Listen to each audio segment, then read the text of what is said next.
Well, welcome to this verse by verse Bible study podcast. I'm your host, Randy Duncan, and I thank you for listening. As a reminder, in the last episode, we covered Genesis chapter 26, and we read about the famine in the land and the situation that resulted due to Isaac lying to King Abimelech. But in the end, King Abimelech sees that God is with Isaac, so he makes peace with him. And that brings us now to chapter 27, which is the story of Isaac blessing Jacob. Or is it the story of Jacob stealing the blessing from Esau? Verses 1 through 4 read, "And when Isaac was old and his eyes were dim so that he could not see, he called Esau, his older son, and said to him, 'My son.' And he answered, 'Here I am.' And he said, 'Behold, I am old. I do not know the day of my death. Now then, take your weapons, your quiver and your bow, and go out to the field and hunt game for me. And prepare for me delicious food, such as I love, and bring it to me, so that I may eat, that my soul may bless you before I die.'" Now, the way this scene begins, you sort of get the impression that Isaac is facing his imminent death, and so he feels the need to bless his son. Now, Isaac was 60 years old when Esau was born, and we know Esau was 40 years old when he married a Hittite woman that brought bitterness to the family. So at this point, Isaac is probably 100 years old. However, we will learn later on that Isaac actually lives for several more years. It tells us that at this time Isaac was blind. Ironic, because now his physical blindness matches his spiritual blindness, which we'll discuss more as we make our way through this chapter. But Isaac calls for his son Esau, and Esau responds by saying, "Here am I," which is the same response Abraham gave to God. It's sort of like saying, "Yes, sir." Keep in mind, the Bible doesn't depict Esau as a bad person, only that he's unworthy to carry on the Abrahamic covenant. But Isaac tells Esau that he is old and he doesn't know the day of his death.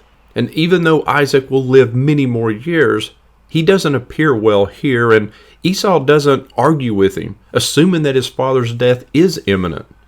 Now later on, we'll see that his sons actually come into his room and they ask him to sit up. So whatever the situation here, Isaac is not well. But Isaac tells Esau to go and gather his weapons, his bow and his quiver, and go and hunt game, and to make him that delicious meal that he loves. Interesting. Esau sold his birthright for some food, if you remember. And here we see Isaac spiritually blind, preparing to bless the wrong son over some food. It's like they're both betraying the spiritual aspects of their lives for the physical aspects. And I think there's a lesson there for all of us. The spiritual is forever. The physical is only temporary. Don't trade the eternal for the temporary. Mark 8:36 tells us, "For what does it profit a man to gain the whole world and forfeit his own soul?" Now, I'm not suggesting Isaac forfeited his soul or anything like that. I'm simply pointing out the importance of placing the spiritual over and above the physical. But Isaac tells Esau to go and to do this that he may bless him. Now, the Hebrew here is literally, "so that my life, my soul may bless you." God will actually mediate the blessing through Isaac. Now, just a word about this blessing. The son that was blessed became the primary inheritor of the family heritage, including the social, the economic, and the religious standings. In other words, the elder son became the head of the family, the one who would carry on the family tradition. And more importantly, for this family, it also meant bearing God's promises into the next generation. Remember, Esau earlier despised his birthright, and therefore the blessings that went along with it. So right here, in this moment, Esau could have confessed to Isaac that he had sold his birthright, that he had despised it, forfeited it for a bowl of stew. But he didn't. Now, we tend to focus on Jacob and Rebekah's deception, and rightfully so. But Esau's failure to be honest was also a form of deception. But now, Esau apparently changes his mind. But it's too late. Esau wanted the blessings, but not the requisite lifestyle. And God will not allow this blessing to take place. God already knew this, and he had already told Rebekah that the older son would serve the younger son. No doubt that Rebekah has also told Isaac, and yet, despite that, here we are. Verses 5 through 13 read, "Now Rebekah was listening when Isaac spoke to his son Esau. So when Esau went to the field to hunt for game and bring it, Rebekah said to her son Jacob, 'I heard your father speak to your brother Esau. Bring me game and prepare for me delicious food that I may eat it and bless you before the Lord before I die. Now therefore, my son, obey my voice as I command you. Go to the flock and bring me 2 young goats, so that I may prepare from them delicious food for your father, such as he loves. And you shall bring it to your father to eat, so that he may bless you before he dies.' But Jacob said to Rebekah his mother, 'Behold, my brother Esau is a hairy man, and I am a smooth man. Perhaps my father will feel me, and I shall seem to be mocking him, and bring a curse upon myself, and not a blessing.' And his mother said to him, 'Let your curse be on me, my son. Only obey my voice, and go, bring them to me.'" And so, this is where it begins. Rebekah makes it her business to know what Isaac and Esau are talking about. She wants to know what's going on. And after she hears this discussion, she goes and tells Jacob about their conversation. In fact, she actually embellishes what Isaac told Esau. Rebekah says that Isaac wanted to bless Esau, quote, "in the presence of the Lord." But that's not what Isaac said. So perhaps Rebekah is adding this part to emphasize to Jacob the importance and the urgency of the situation. They have to act now in order to save the family from Isaac and Esau's spiritual faithlessness. Now, we've had no reason up until now to believe that Rebekah is a deceptive person, but here she thinks that if she doesn't intervene, Esau will receive the blessing that God actually intended for Jacob. And it's amazing how often we think God needs us to act in an immoral way in order to help God out, as if God is incapable of pulling off what he has already decreed will happen. In Isaiah 55:11, God tells us, "So shall my word be that goes out from my mouth. It shall not return to me empty or void, but it shall accomplish that which I purpose, and shall succeed in the thing for which I sent it." No, God doesn't need us to act immorally to bring about his plans.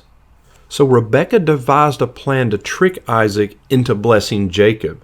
She tells Jacob to go and bring her the 2 young goats, and she will prepare the food that Isaac loves. Jacob will then present it to Isaac, pretending to be Esau, and will therefore receive the blessing. As a side note, when we read that Rebekah, quote, tells Jacob to do this, the English doesn't capture the full Hebrew meaning there. The Hebrew word here means to command. So she isn't asking or suggesting Jacob do this. She is commanding Jacob to obey her. So Rebekah here is the primary instigator, not Jacob. As one commentator has said, her spiritual values are sound, but her method is deplorable. I mean, she's preparing to exploit her husband's blindness. Furthermore, what we see is that this family's not working together, but they're actually conspiring against one another. I mean, part of this is Isaac's fault because he's not stepping up and being the spiritual leader that he needs to be. So how does Jacob respond here? It's interesting. Jacob doesn't tell his mother that this is wrong. He doesn't balk at the idea. He doesn't protest the idea at all. He doesn't have any objections to the morality of the plan. He's only worried about whether it'll work or not. He's worried about Isaac figuring out that he is being tricked and that he would then be cursed rather than blessed. So again, it's not about the morality of the idea. It's about the prospect of getting caught. It's interesting. Jacob, who will one day wrestle with God, doesn't have the spiritual fortitude here to wrestle with his own mother or even with his own conscience. Jacob explains to Rebekah that Esau is a hairy man and he is a smooth-skinned man, and that would present obvious problems should Isaac reach out and touch him. Now here's another interesting point. Jacob may not have believed that he was doing anything wrong here. Notice what he actually says. Jacob says, Perhaps my father will feel me, and I shall seem to be mocking him, and bring a curse upon myself, and not a blessing. Jacob tells his mother that he shall seem to be mocking him, seem to be tricking him. Jacob may not have thought he was doing anything wrong, since Esau was really the one being deceptive here by not confessing and owning up to the fact that he gave Jacob his birthright. However, Jacob was apparently afraid to tell his father because he knew Isaac favored Esau. In other words, we have a real mess brewing here. So how does Rebekah then respond to Jacob's concerns of getting caught? She tells Jacob, "Let your curse be on me, my son. Only obey my voice and go, bring them to me." And here we see that Rebekah may well have been the strongest person in that family. She was willing to take full responsibility for her plan should something go wrong. She was staking her life on her convictions. She knows the oracle that God had given her, that the older son would serve the younger, and so she takes actions based upon that word of God. And we will see that her plan pays off, but Rebekah is still going to pay a very heavy price for her deception. And this sort of brings up that moral dilemma that we're often faced with in life. Does the end justify the means? And I think there are times when the answer is yes, it does. But there are other times when the answer is no. And so, for example, if you were hiding Jews in your basement in Nazi Germany, and the SS shows up at your door and asks you if you're harboring any Jews, how do you respond? By telling the truth? By being honest and not telling a lie? Admitting that you have a handful of Jews down in the basement? What happens next? Both you and the Jews that you're attempting to help will be executed. Or do you tell a lie, hope that they're not found, and save everyone's life? You see, in a situation like that, it's just a matter of priorities. Which law of God is more important? And of course, in this case, life is more important. The end, which was saving lives, justified the means, which was lying. Now, don't misunderstand me. I am not at all comparing Rebekah's situation to Nazi Germany. I'm simply using that example for illustrative purposes. And unlike the example I used, Rebekah had other choices. And even though this particular episode will go her way, again, she is going to end up paying a very heavy price for her deception. And so we pick the action back up with Jacob doing as his mother had commanded. He goes and brings her the 2 goats. Verses 14 through 17 read, "And so he went and he took them and he brought them to his mother, and his mother prepared delicious food such as his father loved. Then Rebekah took the best garments of Esau, her older son, which were in the house, and put them on Jacob, her younger son. And the skins of the young goats she put on his hands and on the smooth part of his neck. And she put the delicious food and the bread which she had prepared into the hand of her son, Jacob." So again, Jacob does as Rebekah commanded. In the Hebrew, what we see are 3 short verbs used in sort of describing how Jacob carried out this task. He went, he took, he brought. And it sort of gives the impression that he carried out a task he was dreading with sort of a nervous haste. Rebekah then takes the best garments of Esau and places them on Jacob. Now, these best clothes were probably those reserved for some sort of a festive occasion or ceremonial purpose. And she also places goat skin on his hands and the smooth part of his neck, again, in case Isaac touched him, so that he would feel more like Isaac. She then gives Jacob the delicious food that she has prepared for Isaac, and then sends Jacob in to see his father. In the next episode, we're going to pick up this scene right here and see how all this plays out. But one observation here. Jacob is about to go to his father Isaac and deceive him by wearing clothes. Ironically, it will later be Jacob who will be deceived by clothes, as his sons bring him the blood-covered coat of his son Joseph. And his pain and his mourning will be so great that he refuses to be comforted. This scene that we're discussing took place almost 4,000 years ago.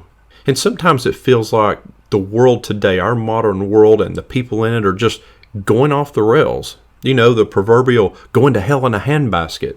You turn on the news or spend more than just a few minutes on social media, and it just seems that there's so much negativity surrounding every conceivable topic. The violence, the insolence, and the hatred, the bitterness, and the anger, and the resentment, it just seems to have permeated all of society. And we seem to think that this is a recent phenomenon, like it hasn't always been like this. In philosophy, it's what we call recency bias, but regardless, the point is, none of this is really new. People have lied and schemed and blamed others ever since the garden. Up to this point in Genesis, we've seen a little bit of everything already. When people ask, why is the world like this today? Why are people like this today? And we debate and we discuss the reasons, and we blame the economy and fatherless homes. We blame poverty and prison system and racism and all sorts of phobias. We blame it on education or government intervention, and the list goes on. Why are people like this today? Well, the reality is, again, that people have always been like this, way before many of the reasons that we debate even existed. So where does it come from? The prophet Jeremiah said that the heart is deceitful above all things and desperately sick. Who can understand it?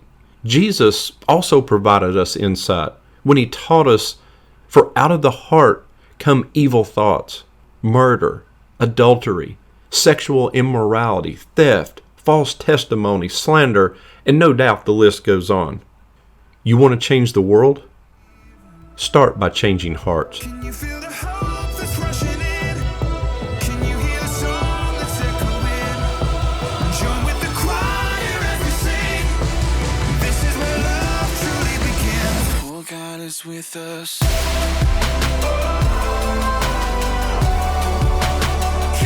is with us. For God is with us.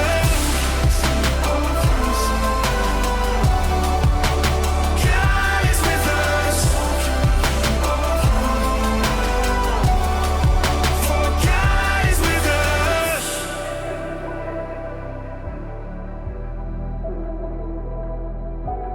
Oh, can you see? Oh, can you see?